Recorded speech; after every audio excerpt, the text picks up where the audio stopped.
Nutrition and growth.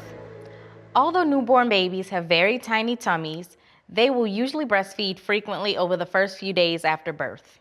This also helps you to make a good milk supply. One of the best ways to monitor your newborn's health and growth is to keep track of their feedings and the number of wet and dirty diapers each day. This chapter covers why and how to keep track of this important information. How much babies eat. There are two ways to tell if your baby is getting enough to eat. Your baby should be gaining weight. Some weight loss in the first week is normal and expected, but if you fear your baby is losing too much weight or not gaining enough, please reach out to your healthcare provider for help. If your baby is sleeping a lot, they may not be getting enough to eat.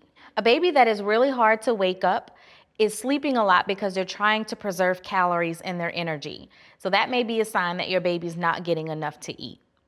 Your baby should be making plenty of wet and dirty diapers. How do you tell when your baby has had enough to eat?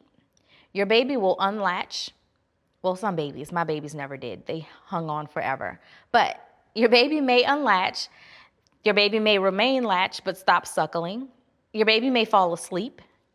Your baby's body will also be relaxed with open hands. Newborns tend to keep their hands in really tight fists. So when they're nice and full and relaxed, their hands also relax. And your breast should feel less full after a feeding.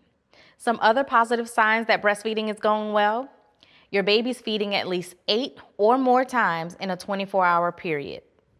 You should be able to hear swallowing. Swallowing could sound like this.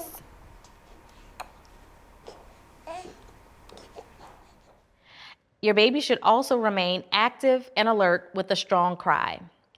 Pumping is not an indicator of how much milk you're making. Also, the time your baby spends at the breast is not a good indicator because they may not be actually drinking when they're latched. It's important to look for active sucking and listen for swallowing.